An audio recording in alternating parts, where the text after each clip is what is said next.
Okay, hello, Jane, thank you so much. Before I even start talking about my presentation at all, I have to ask a question.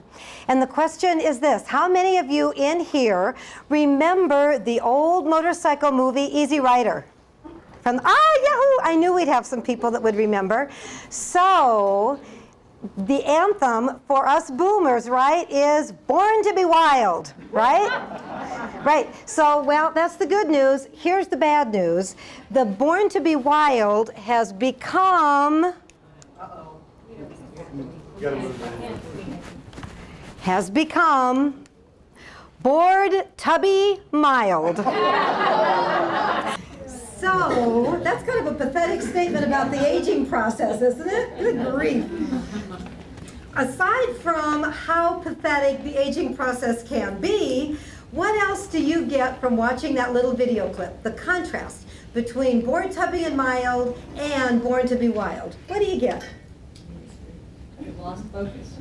I'm sorry? They've lost focus. They lost focus. Oh, that's really good. Okay, good. What else? A lifetime. A lifetime, you're right, yeah.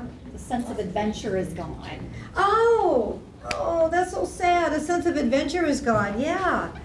So I get all of that. Yes, please. Because they've become complacent. Yeah, that too. You're right, exactly. And so here's what I get, because I am an aging boomer. What I get is that we really do, we meaning us boomers, really do see ourselves as the original rebels, don't we? And so what I'm finding in our retirement life coaching practice is that with that original rebel mentality, it's fascinating because we are taking that with us into the aging process. So all of those things are depicted in the Born Tubby Mild, but in reality, that's really not what's happening. What we're seeing is that those of us who are aging are determined by God to do things differently, because after all, we're the Woodstock generation, for heaven's sakes. We're the ones that did the anti-war protests. We're the ones that created the love-ins. And so out of that comes this brush with, or this mentality about pushing against unconventionalities. And so when we talk about retirement, we're talking about doing things a little bit differently than what our parents did, for the most part. So in our retirement practice, we use an age-old transition model that all of us who have ever been in any life transition have experienced. So William Bridges created this for us a long time ago.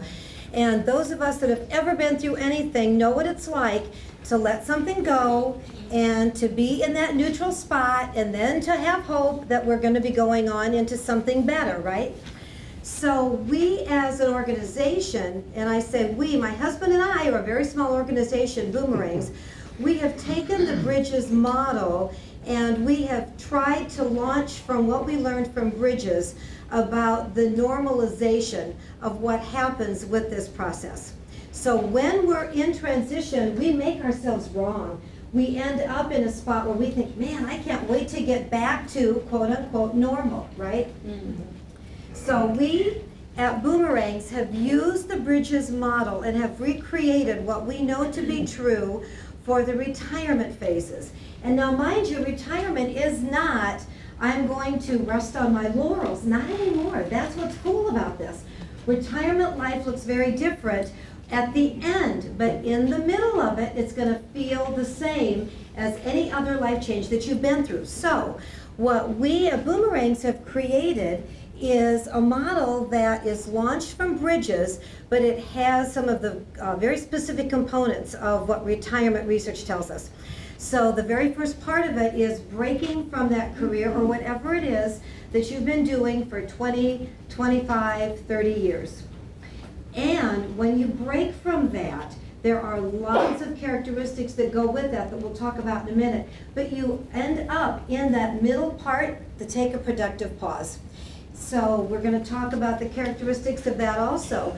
But there are certain pieces about that those of us who are at a stage where we want to fight growing older, it is uncomfortable to be in that productive pause stage. So we're going to talk about what's that look like. And then the very last of this is making a fresh start.